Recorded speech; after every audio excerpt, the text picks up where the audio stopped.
All right. Hearth fire. And right beneath it, kind of a twin. Sorry about that. I don't know if you can see that or not. I'm having a battery. Holy. 8 of Wands, 6 of Wands. Hearthfire. These are at the bottom of the deck. Hearthfire is about family, kith, kin, everything centered around the fireplace, right? Perfect time of year for that. And we have the harvest. So that's our Thanksgiving. So a lot of you guys are family issues, love issues, reaping what you've sown, bringing in that harvest time. And oh my gosh, look at this one too. We got celebration. Holy crap. Celebration. You guys are having such a fun time with Thanksgiving. Fun. Breath of life. This is a new idea, a new thought, a new communication coming in. Something is moving. Something's coming in fast for you. And I have a feeling that you're going to like it because our next card here, we've got fulfillment.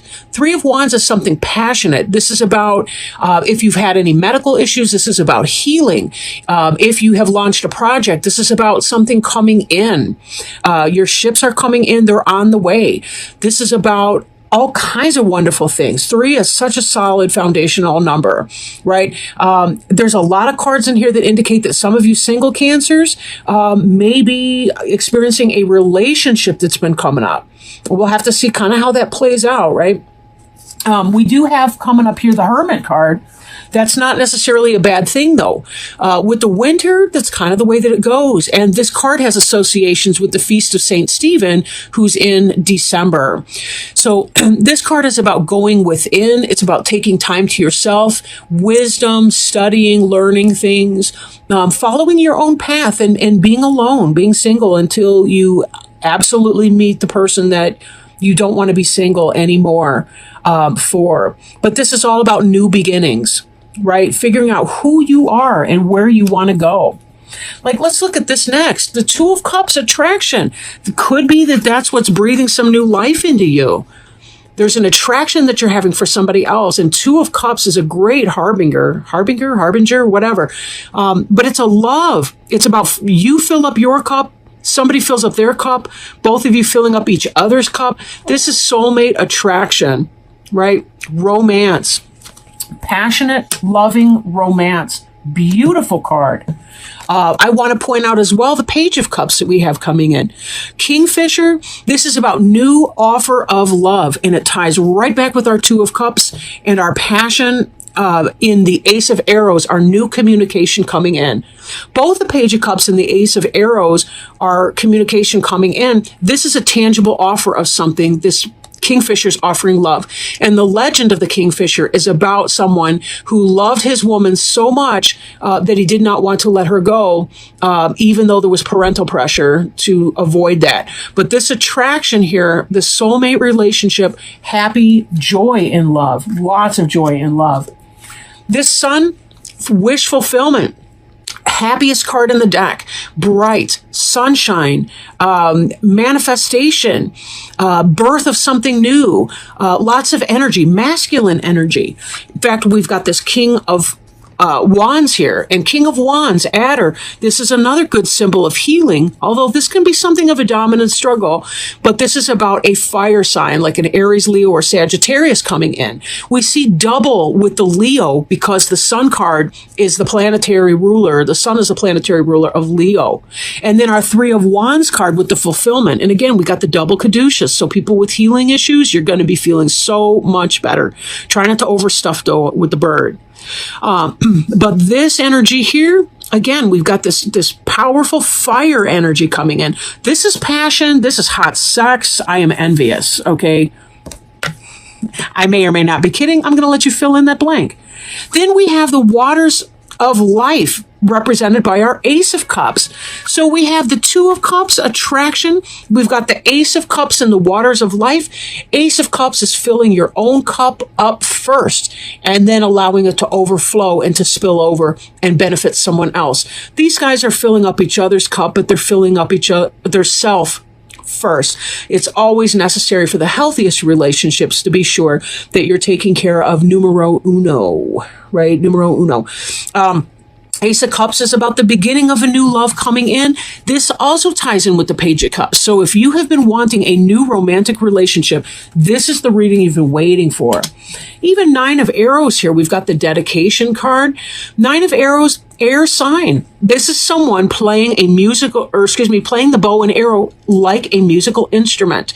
This is about dedicating yourself to a higher purpose. Now, we saw this attraction energy and this getting together with your King of Wands. Doesn't have to literally be a fire sign, but it's somebody operating in that energy. Lots of joy, lots of love, satisfaction, fulfillment, what you've been wanting coming in. Even though we do see the Hermit card and the waters of life, which could be about self-care and self-love coming in, and dedication, making sure that it's what you want. I think some of you, in spite of your excitement about this person, may be very careful to go slow. Make sure that it's actually what you want and that you're not losing yourself in the we of it all. And that's a very, very important, very smart thing to be. But basically, and we can tie this all back here. We've got this energy of home and hearth fire. For those of you that may be finding new love, you've already got family. You have family, you have a feast coming, and you've got a celebration of that. And you are putting your family and yourself first, and this new relationship may have to, not that you don't care, but to the contrary, but it does mean that you're not willing to forego your family festivals and your family relationships just because somebody new is coming in. You are putting yourself and your family first. And this indicates the learning of a karmic lesson. The learning of a karmic lesson, self-care, self-love, putting yourself first, and knowing that the right one for you, the right people for you, friends, the right lover for you, those individuals are going to be happy that you're putting yourself first because they're going to want you to be happy and fulfilled entirely. And they're not going to want the stress of having to complete 100% of your self-satisfaction. It's an impossible task to do. The healthiest relationships are when two individuals come together as individuals to share and to walk alongside one another in that journey, going in a common direction. But if you don't know where you want to go, that's what happens. We get codependent with people. We get off of our own path. We no longer take care of ourselves. We no longer put our needs first into that. And that's where codependency and unhealthy relationships and an unhealthy physical body and all that kind of cluster, let's just say, comes in. So very definitely, you Cancers are coming from a great place. A great place. Letting go of codependency issues and being able to say, what is in my best interest right now and to what extent? Falling in love with somebody doesn't mean that they can all consume you.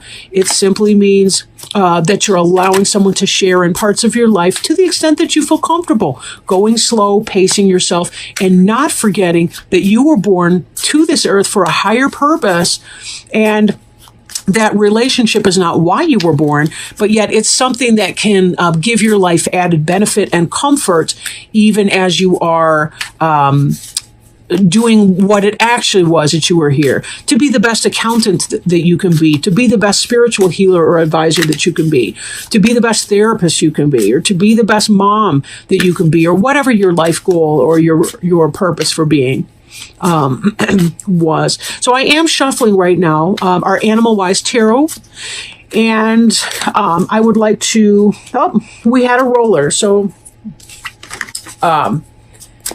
I'm going to put that back because I'm not feeling it right now, because unfortunately I'm having like 2 or 3 or 4 cards pop out at a time. So let me keep going. But I'm working right now shuffling the Animal Wise Tarot. It's a nice supplement. I do apologize if earlier in the tape there was or the recording, there was a glitch. I had a low battery queue. So this will be my last reading until I plug in for a while. So I'm going to, I was going to say, man, I'm going to have to cut these cards. All right, so this is the Animal Tarot deck. Animal Wise Tarot deck by Ted Andrews. This is another deck I've had for a good long time. And the card that fell out is the Wheel of Fortune, which is the 10 of the major arcana cards, meaning it's about spiritual growth and development. And this card is Bear, heeding inner voice and cycles. Bear teaches us. See, this reminds me right now of this Hermit card. Golly. Bear teaches us to follow our inner voice and to follow a new and more natural rhythm. They teach us that there is a rhythm and flow to everything, and when we align with it, we are much less frustrated and more successful. In the late fall and early winter, just like now, bears withdraw from outer activity. They go into their den, utilizing a heavy sleep, living off of stored body fat. During the winter, the mother bear gives birth to her young, usually 2 or sometimes 3 cubs. In the spring, the cubs are brought out into the open. The cubs usually remain with the mother bear for up to 2 years before going off on their own. If bear has walked into our life, we need to focus on a new rhythm. As late fall and early winter approaches, slow down the outer activities. Through the winter, focus on 2, maybe 3 projects. In the spring, bring those projects out into the open, but look for those projects to take at least 2 years before they mature and take off on their own for you. The bear is a symbol of the subconscious and the need to heed the inner voice and our own inner rhythms. Do not try and do things in the time and manner that others may do them. Trust your own rhythms. Follow the bear's guidance. Bears teach us, through the example of giving birth in the den in the winter, to go within ourselves and awaken the potential sleeping there. They remind us to bring what we awaken into the outer world. They teach us that a new cycle is at play within our life. For the greatest success, we must adapt to that new cycle. The wheels are turning anew for us. It is time to change our patterns. All bears have a fondness for honey, a symbol of the natural sweetness of life. When bear wanders in, it is a reminder that our innate potentials are awakening, but only by bringing them out and expressing them in a new rhythm will we taste the honey of life. Questions to ask. Is your judgment off? This is if you're feeling like you're not quite walking in bear energy right now. Questions to ask. Is your judgment off? Are you not heeding your own instincts? Are you not recognizing what is beneficial within your life, taking time to enjoy the honey? Are you being too critical, or are others around you being so? Such great lessons of wisdom from Bear. This hermit tells us, just like the bear, we're going in during this Feast of St. Stephen this December to kind of figure out what it is that we want to give birth to in the coming months.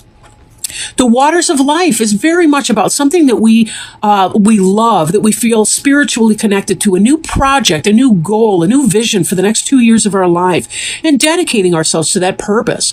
What is it that you want to do when you don't worry about bills?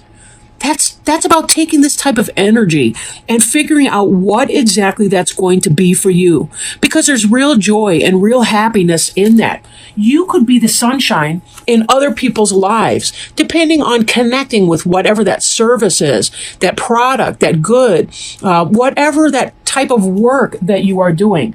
One of the best things we can do for ourselves is to identify what our spiritual purpose is, to find a work that makes us feel joyful and happy in doing it.